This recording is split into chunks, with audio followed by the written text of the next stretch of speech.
Yeah, this big body of water, the reservoir, is further up north. We are down here at the lake. But the lake is the more popular place that you see in the movies where you can boat on it. The reservoir actually used to be our drinking water source, but we don't use it as our source of drinking water. So what most people use it now is just an area that you jog around. Nothing you see today is naturally growing or created here. For a slave in the south and to get yourself to the north, you could potentially gain your freedom. The people who created this area, which is called Seneca Village, were freed slaves. They either made that transfer themselves or their families before them had done so and settled. The reason why they selected this area is, remember when the world was covered in a sheet of ice, the ice ages? So the sheet of ice, or the glaciers over here, must have been really nice and thick. After they melted over the thousands of years, they left behind a lot of big boulders that they had pushed all the way from Canada. So we got some Canadian boulders in there. They also pushed into the bedrock of the earth, exposing all that bedrock. Lots of rocks. And they knew that they had already started building here and realized it takes a lot more time and energy to build with this, you know, blow them up or build around them. So also another reason, good place for a park. So once they decided, okay, this is where we're gonna put it, they held a contest to see who would design the park. Two men won the contest, Calvert, Vaux and Frederick Olmsted. And what those two men did not want the park to be like is they didn't want to mirror the parks in London and Paris, which are clearly artificial parks. No one's ever going to expect, no one's going to ever think that maybe it was just natural. They know it's all been manicured in a certain way and designed as such. They wanted it to be wild and natural feeling. And they've done such a great job that many people do not even realize that it is a park, not a nature preserve. It's definitely not a nature preserve. Because once they won the contest and had their design, they blew everything up that was in this area. We couldn't have houses in the middle of Central Park, right? So once everything was blown up, they actually had to bring all of the dirt here. They had to plant all of the trees. Nothing you see today is naturally growing or created here. Not even the bodies of water. The only thing natural are the rocks. Other than that, everything has been put and made to look very natural. Even the waterfalls, everything. So it's as much of a park as you see in the middle of Paris or London. It's just done in a very different style. Today we have about 18,500 trees, 10,000 benches, 21 ball fields, and 34 bridges or archways. It goes from 5th to 8th Avenue, which is 0.8 kilometers. 59th to 110th, 4 kilometers. It takes up about 6% of the land mass of Manhattan. So it's a pretty big park, right? So there is a loop road that goes all around Central Park, and it's a good thing, I think, to understand how to cross streets when you come to a new city, particularly inside of a park like this. Because, so for many years, that loop road was open to regular traffic. It hasn't been the case for a long time. It's just authorized vehicles, but they left a lot of the traffic lights there. And that's New Yorkers have just been ignoring the traffic lights after the cars were not there because it wasn't traffic, right? Yeah. So in the natural Central Park are the rocks. Yeah. This is what I'm referring to. We're going to see a lot of them. We're going to climb on them. Yeah. The one on the left has a name. You see the scratches that the glaciers made as they crossed by. Probably all of the rocks here have been somewhat affected by the glacier movement. So we're going to make a right over here. It's a beautiful day in the park, huh? Yes. Does anyone here watch Sex and the City, the TV show? Okay. I know all that, right? Charlotte and Harry had their engagement photo on one of these ones. Oh, wow. Yeah.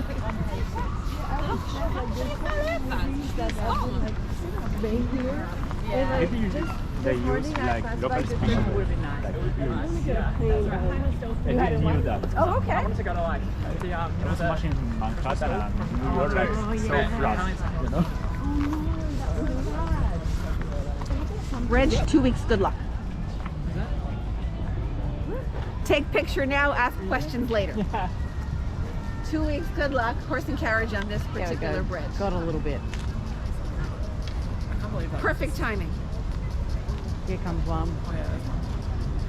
Absolutely. Stunning. Still can't believe that it's all Because we have the carousel in it. We have to the right a Playmates archway and a dairy on the other side. So who can tell me another English word for carousel? Australia, you should know. Merry-go-round. Merry-go-round, Yeah, good. got it. So this is the 4th carousel / merry-go-round on this location. The original one in the 1800s had a tunnel underground where a horse and donkey were the energy, the mechanism that pulled the kids around. And I guess that got old and fell apart.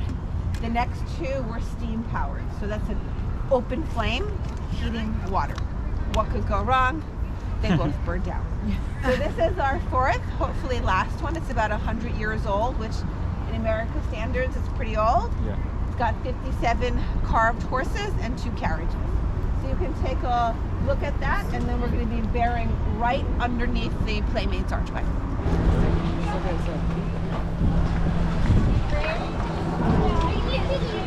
That's so sad. All right, everybody, the ride is coming to an end.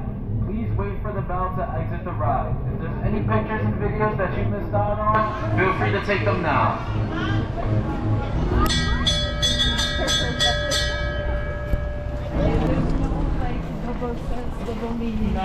Or triple. Yeah. It's a problem, not too many choices. 24 tables surround it, and each of those tables has a game board painted on it. And theoretically, inside you can get pieces to play chess, checker, backgammon, and domino. And they also are helpful in arranging tournaments. So say you don't know anyone else that plays chess and you want to meet up with someone, they can help to arrange that. So we had a bit of a renovation process a couple years ago, and now it's a very eclectic style of brick with a rustic thing around it, and then a very sleek modern ramp to get up. But it's all making up our chess and checker house.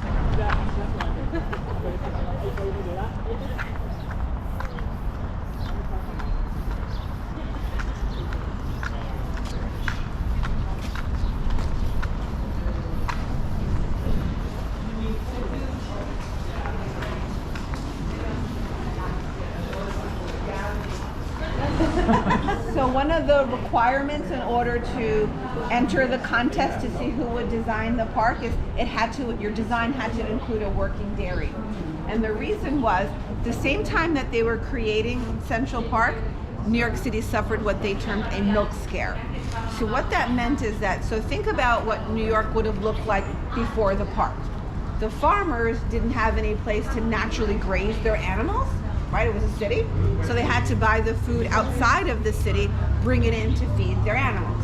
And one day the farmers got a little lazy because they noticed there were plenty of people distilling alcohol in Manhattan. When you distill alcohol, you make it out of some kind of vegetation, right? Like a potato or a fruit or something. Barley, grind. Whatever you got, right. And you have like a residue left over, a mash you discard. So the farmers said, well, we'll just take that leftover discarded stuff and feed it to the cows. I think perhaps what they might have gotten wrong is maybe they didn't dry it out properly, and perhaps a bacteria or a mold got into it. But whatever was happening, it was making the cows very sick. So the milk came out blue and watery. So the farmer's like, well, we'll just add some flour or plaster of Paris to whiten and thicken it so no one would know. So no one knew. Everyone ate the products and got really sick. The authorities go to investigate what's going on, and they see that the farmers were using equipment just to lift the cows up because they were just too sick to even stand to be milked. So basically they were closing down the farmers, the farming industry, and they would have a dairy here in the newly built park with all of the cows right here, naturally grazing where everyone could see and be comfortable with their milk supply. It wasn't for like mass distribution outside of the city, it was for anyone that lived in the area that could walk here and get their products. The two men that won the contest thought that the cows looked so nice here that they bought a bunch of sheep that they sprinkled in this area called Sheep's Meadow. It can get very confusing if you were to Google and find an old photograph during that time frame. You'll see the cows and the sheep in historic buildings in the back. Many people think, oh, it used to be farmland that they then just let go and became Central Park, when we know just the opposite. It used to all be a city. They had to blow up this area, put the park in, and then bring the animals. So any idea what happens down there, that far area down there? It's a reservoir? No. It's an ice skating rink. Oh, ice skating rink. Yeah. So Central Park has 2 ice skating rinks. This is the smaller of the 2, called Woolman Ice Skating Rink. And on the off season, on the warmer weather months, it converts into various things. For the past 3 years in a row, it's converted into pickleball courts, a game similar to tennis.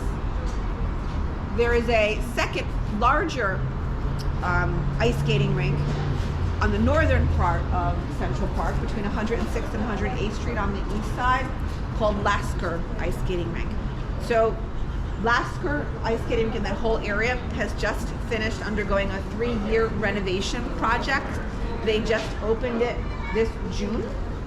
It's an easy walk from where your hostel is right over to there. What they've done is they've created a huge swimming pool. So an ice skating rink that converts into a swimming pool. It's always been that way, Lasker Ice Skating Rink and swimming pool, but now it's a brand new, totally rebuilt, and it's now meant to accommodate 1,000 swimmers. So it's a very large. So the way that those 2 men that won the contest designed the park is they wanted Central Park to be similar to the state of New York. So the state of New York has the more touristy things to see and do in the southern part, New York City. The further north you go in the state of New York, the more just open natural beauty. Similar, the more touristy things to see and do are in the southern part of Central Park, which is why basically all tours take place in the southern part. The more north you go, the more just open natural beauty. However, like I said, they just did this whole big 3-year renovation project, and I believe the hopes is that then more people will come more to the northern part, because they've just, they've created nice walkways and benches and planted new flowers and stuff, so they've made it more kind of a destination over there. Yeah. New York City, yeah. Oh, We don't yeah. know. Okay, so go and take some pictures. When you're done, come back here. Oh, wow. That's taking so really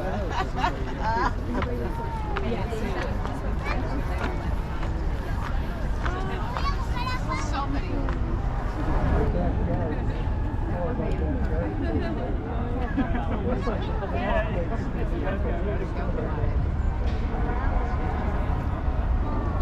10 years old.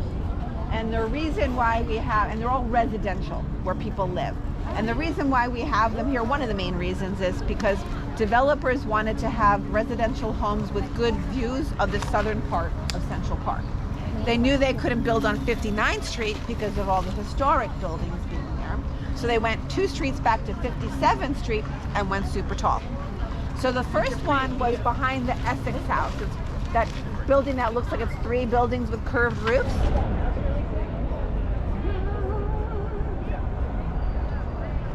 That's 157. ONE 57 is the name of that.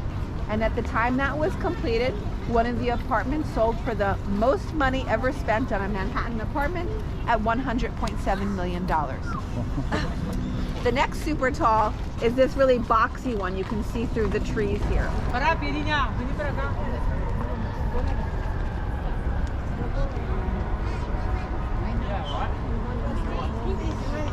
3 square box. That's 432 Park. At the time that was completed, that was the tallest residential building in the world. And when the people who were creating what would be the tallest residential building in the world, when they were thinking about designing it, one of the things they were concerned with is if you're a tall, particularly thin building as these are, and the wind blows, you're going to sway 3 to 4 feet. And 3 to 4 feet is actually okay. You don't notice it very much. I've been in plenty of buildings where they sway. It will sometimes make some creaking noises, but it's usually okay. But if it goes 4 to 5 feet, that's when we're having an issue that people are not going to want to live in something like that. So what the fellows who are creating this were thinking is, if I have a solid structure when the wind blows versus if I give it air. Can you see structurally what they've done? So every 12 floors or so, they have room for the air to go. But the world is changing its climate for sure. The wind and the famous American movie comes to your neighborhood every Christmas time. Kevin Alone. We call it Home Alone. Yes. Yeah. Home Alone. Kevin Yes. Alone's house. Every country has its own title for that movie, but you're right. So think of the scene with the bird seeds on so they come running out of a tunnel all through this area. Many people think of a bridge, Home Alone 2 bridge. We used to have a lot of photographs for sale of it. Unfortunately, we have not really maintained this area very well, so it's not worth your own photograph of the bridge right there, because this is the pond, which they haven't had water in since COVID. But we've got the pond, a bridge, and see that beautiful building with flags on top of it in the background? That's the Plaza Hotel. Your clock, yes. Oh,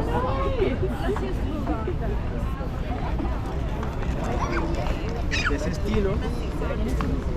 No sé por qué ya los tenemos.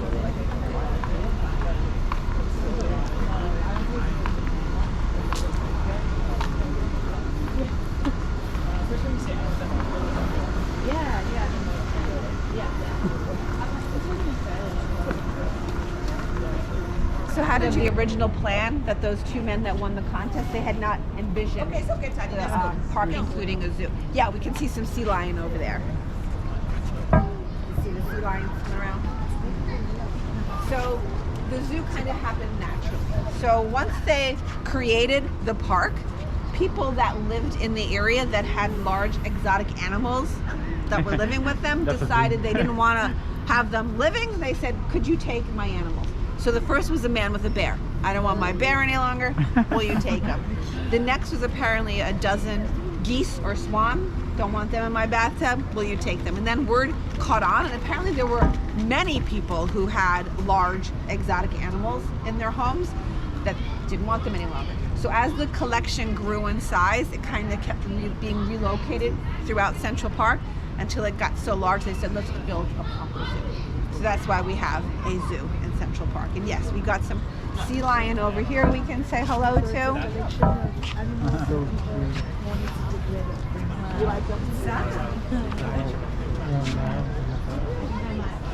Egyértelműen ilyet láttuk, hogy gyorsan. Egyértelműen ilyet.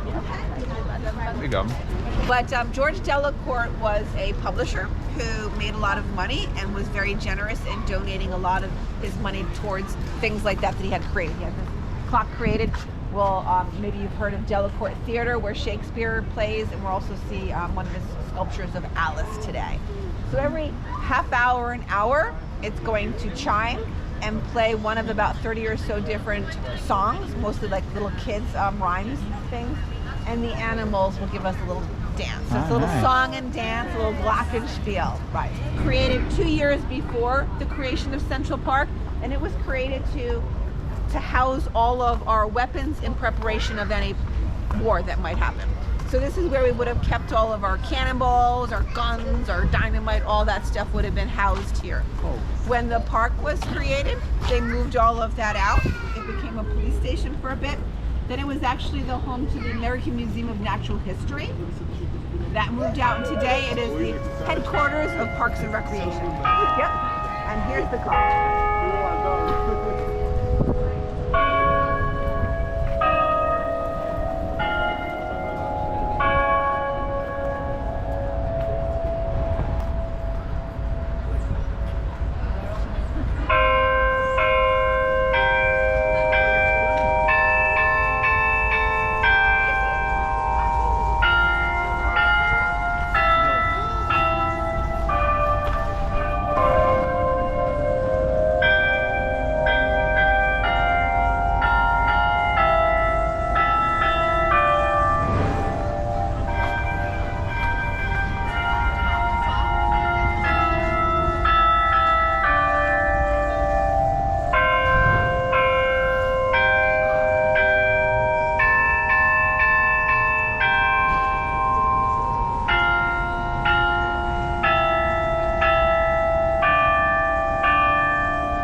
Yeah. like a meeting point. So this gate is called Lehman Gate. It was renovated a few years ago. It's just a particularly pretty piece of sculpture on the southern part of the park. But no, Children's Zoo, obviously, I hope, is where we have animals that are a little bit more domestic animals that kids. In the olden days, it used to be more like a petting zoo. I'm not sure if that is something acceptable any longer. I don't know that we allow. I don't know if they allow interaction between human and animal any longer, but that's theoretically what a children's zoo was all about. Like a goat or a rabbit, something that you could touch. Okay.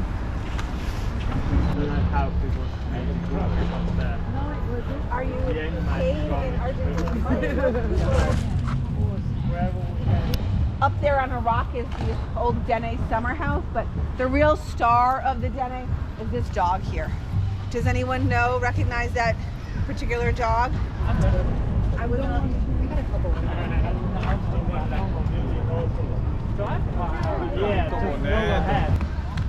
No?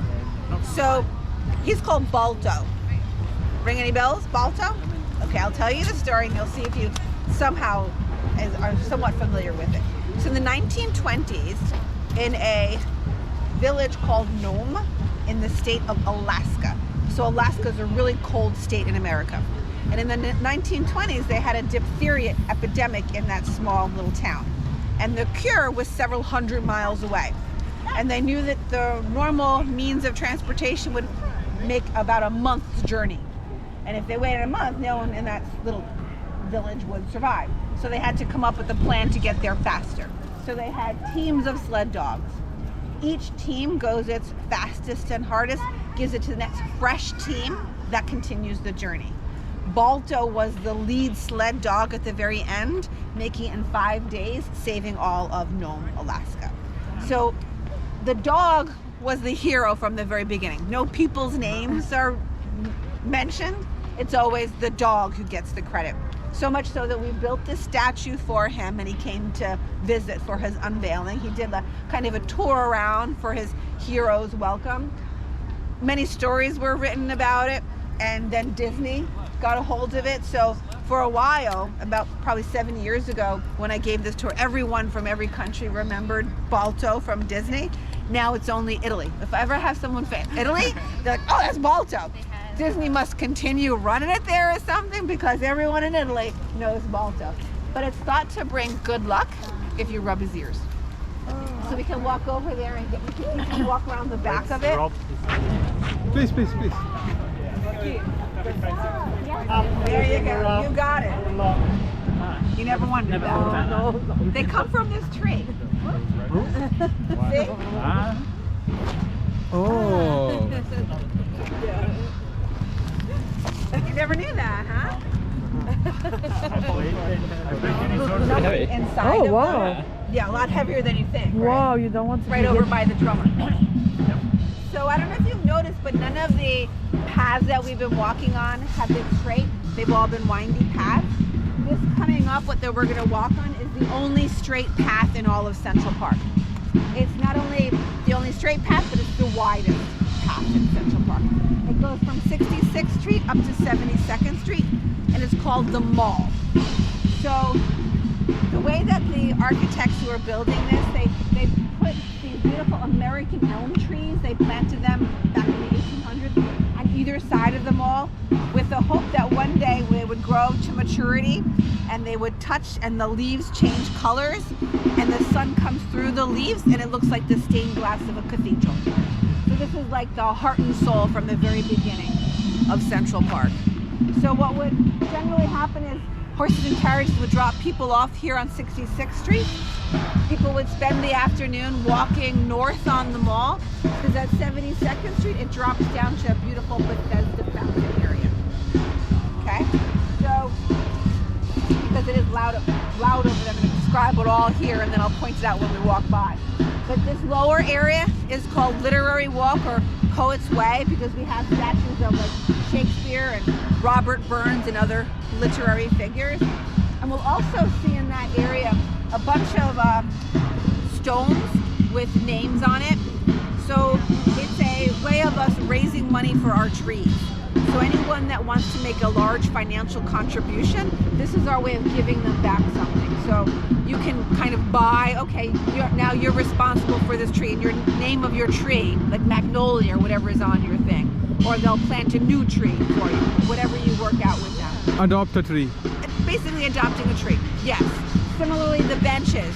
For people who want to make a large financial contribution, we can offer you, here's a bench that you can put a plaque with whatever you want on your bench. So we're gonna walk up on the mall. We're also gonna see a statue over there. So up until 2020, the year 2020, Central Park didn't have any statues of historical people other than white men.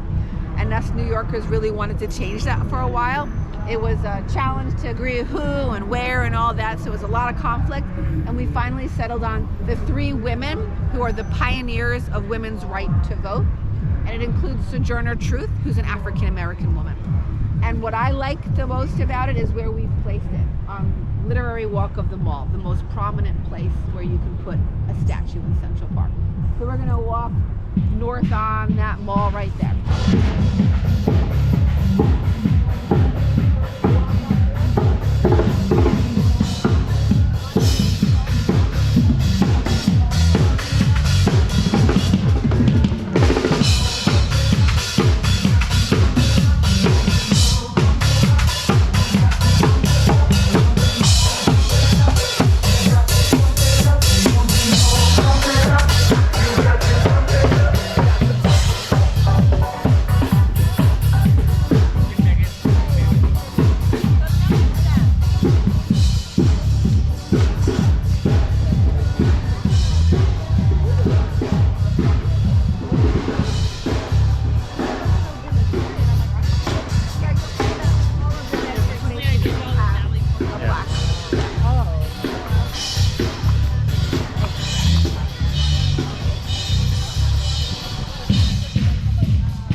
Summer months, every other Tuesday at 7:30, they put all beautiful white chairs all out, and they have a free symphony orchestra. So just free music, symphony music. On Saturday? Every other Tuesday. So these are Eastern grays, or also American grays. They come in 3 colors, gray, black, and cinnamon brown. So we have mostly grays and blacks, not too many browns here. A few years ago, we had a volunteer count of the squirrels in Central Park. Because squirrels don't go very far. They have like one local area, Territory. a very small territory. So if you have enough people, you can count them. Yeah, so about 3,000. A playfield that converts to summer stage during the summer months. So they've just last weekend finished taking down the huge stage that they built and seating area. So they put that all there for the summer months to be used by a variety of performers. So we have a lot of free concerts, we have a lot of fundraisers, a lot of regular pay-as-you-go concerts. We also have morning shows that are filmed here. After COVID, that opened the world to all the different things we could do outside here. So graduation ceremonies. I mean, suddenly we were like, wow, this is a great space to be used for a lot of different purposes. So if you've ever heard about a concert in Central Park, chances are it's this. However, when we have those huge ones, like every September we have some big global concert that has thousands of people attend, and that's a little bit further north on the Great Lawn, where the host has to build their own stage just for that purpose and their own seating. But this is the shared space that basically everyone uses. So concerts in New York, this is where they are. The free concerts. Yeah, this one has the lights working. So we're gonna just look both ways.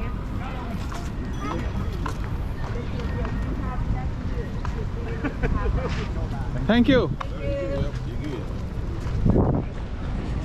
So the idea is that the sun hits here, and the shadow tells us the time.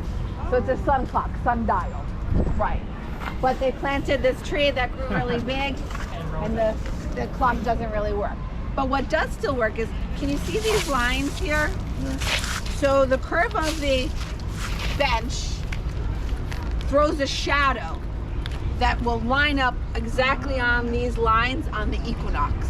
So like March 31st, so you can tell it's a calendar clock. Another thing that works is that if I talk in this area here on either side, my voice is going to travel around. It is really just, it's called Conservatory Waters, and it's just a pretty little area. Can anyone remember what's been filmed at this little area here? Famous movie? The Green.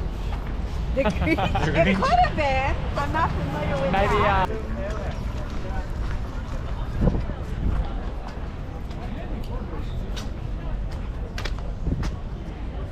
So,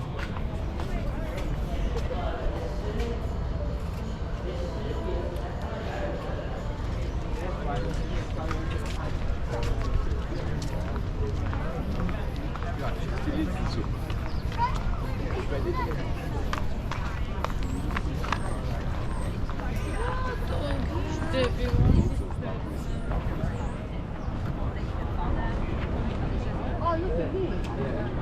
I'm cooking.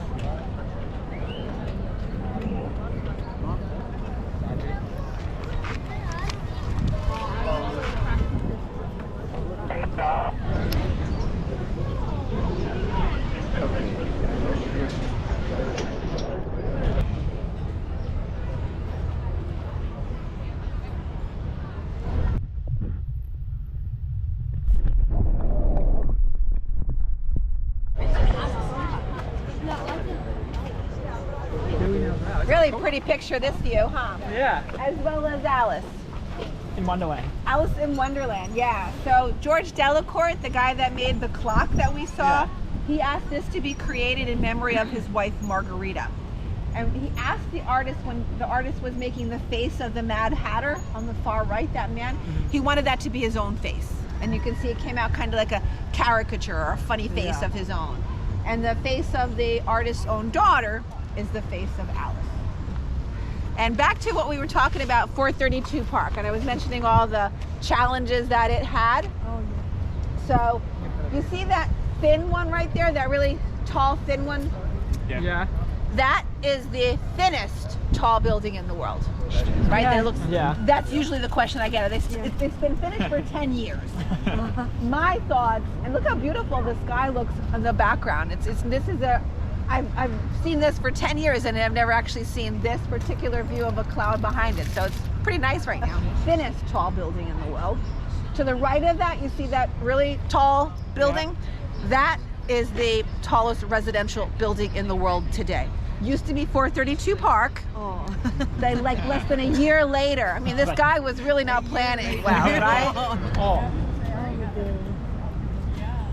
Hans? Oh, no, I don't know that. Hans Christian Andersen. He's a Danish man who was an author of children.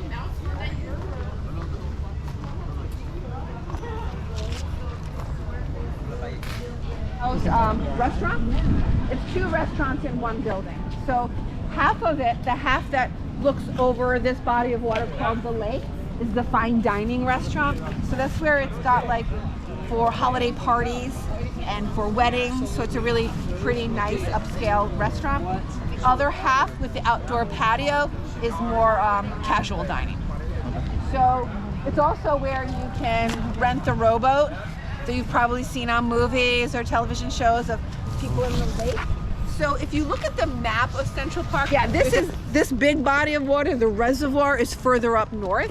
We are down here at the lake, but the lake is the more popular place that you see in the movies where you can boat on it. The reservoir actually used to be our drinking water source, but we don't use it as our source of drinking water. So what most people use it now is just a area that you jog around. So it's got a very, it's fenced off. Yeah, I very rarely go up to the reservoir, but it's got a jogging path around it, and that's what people use. But all the tourists and all us New Yorkers, we would never say meet me at the reservoir. It's like, you know, go to the lake. It's prettier.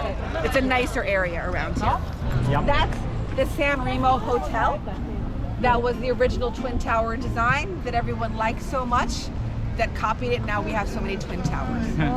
So it was the San Remo Hotel. When they converted it to be residential apartment homes, they kept the name San Remo. Back with you. Walk north on the mall and spend the rest of the day down in that fountain area. So at the top of that staircase is the end of the mall. That's where we were standing earlier. Okay.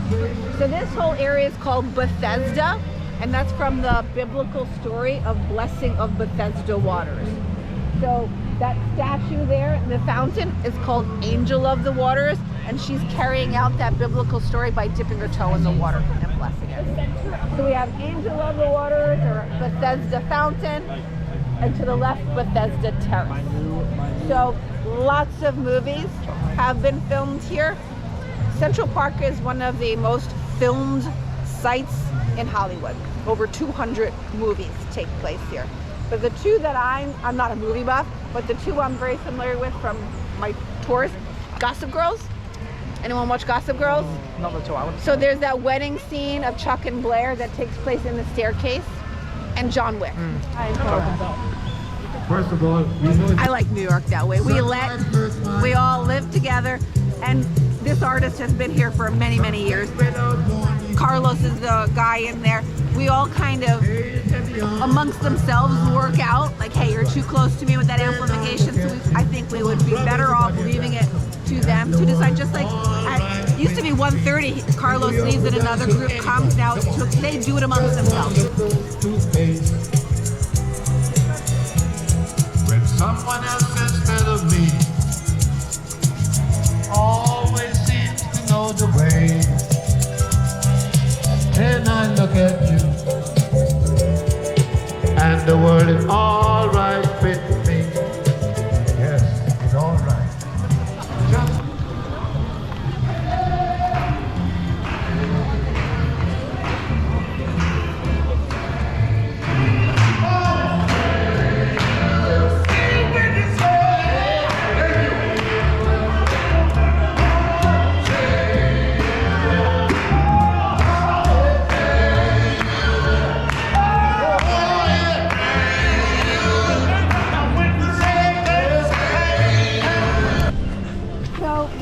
Just that we're going to cross halfway is called Vaux Bridge. It's one of the prettier bridges in the park, and it connects this side, which is called Cherry Hill, named for the cherry blossom trees, to the other side called the Ramble. So the Ramble is a really beautiful woodsy area. It very much feels natural. We know that it was created to feel that way, but they've done a spectacular job, and it really is a really nice, you can kind of forget that you're in New York City for a little bit. There's even some places you can't see the skyscrapers, so it's a nice area. And it's we have over 230 species of birds that come through Central Park each year, basically during their migration when the weather is changing. So that is where they all seem to hang out, in the Ramble. So they'll fly in and go to the Ramble. Bird watchers from around the world during those migration months will set up their cameras, everyone trying to get a picture of the birds that are coming in. The warbler seems to be the popular one. It's a term for a large group of birds, but yeah, so that's a really nice area. So Vaux Bridge has two other names. One is called Proposition Bridge. It used to be, God bless you, it used to be a really popular place for people to get engaged. Even on my tour, for the first years I gave this tour, I would see people all the time getting engaged. Not anymore? We need someone we need an influencer or someone to do a TikTok or an Instagram. And the third name is Spider-Man Bridge. So when we walk off the bridge this way and reflect back, hopefully you'll be able to see the bridge from the angle where the movie was shot. But we're gonna walk halfway over the bridge. Are you familiar with Spider-Man Bridge? And we've got thousands of boxer turtles. You can see a couple of them on that rock. Yeah. And up until How they pet. I love it. How sometimes we see them going backwards and forwards. The Twin Towers of the Majestic. To the right of that is the triangular roof building. That's the Dakota. So that's where John Lennon and Yoko Ono lived. It was one of the first luxury buildings in Manhattan. We're talking about the Dakota, the triangular roof building where John Lennon lived. So it was completed in the year 1888. One of the first luxury buildings. The original one that gave the inspiration that, doesn't that look nice? Let's build more. Yes, that's it. That is exactly it. Only it. So we got the Majestic, the Dakota, the Langheim, the San Remo Twin Towers, and the Kenilworth. When we walk over here, you'll be able to see them better, except the Dakota is too short. You won't be able to see anywhere other than right here. So.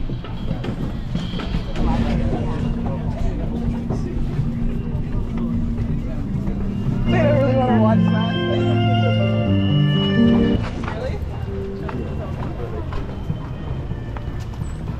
Hell everywhere, but you've got perfect foliage in the background, blue skies, great picture today. And that's where you can see that it's Spider-Man Bridge. Yes. But this fountain, anyone recognize this fountain from a American sitcom? All Friends. There you go. Friends. Yeah. So to the beginning scene. Yeah. Who can sing that theme song? No, I never watched it actually. Dun dun da da da da da da da. Remember that song? Yeah. So that fountain is somewhere in a studio in California, but this is the inspiration for that fountain and accepted throughout the world as being the Friends fountain. So you'll generally hear a lot of that music being played in this area. Everyone comes to the fountain. So Daniel Webster served twice as a member of the House of Representatives for 2 different states, which is a bit unique. That we're going to go through is the #1 tourist attraction inside of the park, Strawberry Fields. So remember we saw the Dakota when we were standing on the bridge, and I said that's where John Lennon and Yoko Ono lived. Yeah. Yoko Ono still lives there. She's I think either 91 or 92 now. So the entry to the Dakota is on 72nd Street, not the avenue next to the park, but going outside of it. And there's a big gate entryway. And it was walking through that gate coming home on December 8th of 1980. That's where John Lennon was shot and killed. And after he passed away, Yoko Ono asked the authorities if they would give a portion of the park to dedicate to his memory. And they agreed to put it basically right outside of her window. As a plaque dated 1985 that thanks the list of the countries that contributed. So 1985 is a few years before the world dramatically changed. So for a historical picture, it might be worth capturing because it lists the world circa 1985. So we'll have 2 separate countries of Germany.